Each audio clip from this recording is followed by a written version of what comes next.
always loved the water ever since I was a kid. We lived in Connecticut and we had a pool. We would go to my uncle's beach house in Old Lyme Shores.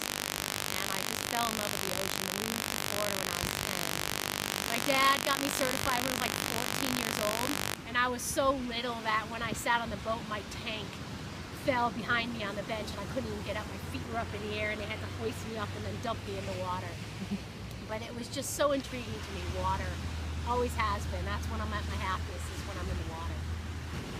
When I was 6.5 months pregnant with my first son, I was working as a lifeguard. And I had just gotten back from vacation in the mountains and I was dying to get back in the water because it had been a couple weeks. So I went out and I told my partner, hey, you know, just keep an eye on me because I was pregnant and there was sharks because it was October and that's when the bait fish run in Florida. So I was swimming laps and I was about 150 yards out and maybe a couple hundred yards from the tower, and I just felt something slam into me and it spun me around. So when I sat up for the water, I was facing in the opposite direction and it disoriented me for a few minutes, and then I felt like this burning in my leg, but my stomach was like this from being pregnant and I couldn't see it. So I pulled my hand out of the water and it was just dripping in blood. It was like all the way down my elbow, and then this pool of blood started in the water. So I leaned over on my side and tried to pull my leg up, and I saw this huge gash on my leg. So I started to like hyperventilate a little bit, and so I blew the whistle, which was a signal to the lifeguard, but he didn't hear me. So I was giving him all the rescue signals and nothing. So that's when I started to panic a little bit. And then I said, you know, you got to calm yourself down, you got to get yourself in. So I started swimming in with one arm and one leg.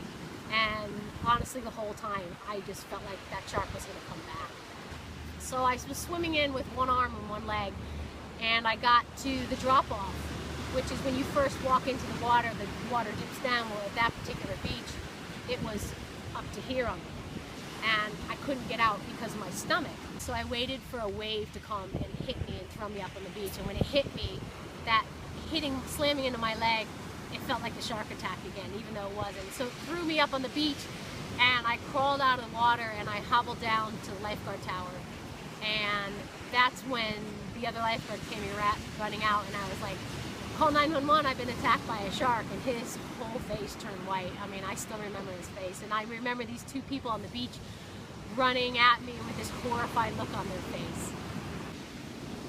I couldn't go back in the water, obviously, until I had my son, and I ended up on 3 months of bed rest because of all the trauma due to the shark attack and the blood loss. I went into shock and it just put my body into overload, and I was on bed rest, in and out of the hospital for 3 months. So 6 weeks later, when I was cleared to go, I went surfing. And I was pretty out of shape because I was laying for 3 months doing nothing, and I just had a baby. But I was determined to get out there. And I just love the ocean, and I don't want to stop doing what I love the most because of what might happen. And yeah, there are days where I just get the EBGBs, is what I call it. And it's just, I get a weird feeling, and I just get out of the water. I could be in the middle of Kansas, and if something hits my leg, I jump and scream. And everyone knows it that are my friends, and they laugh at me, but it's just an involuntary reaction that I can't control. I don't like it, but it happens.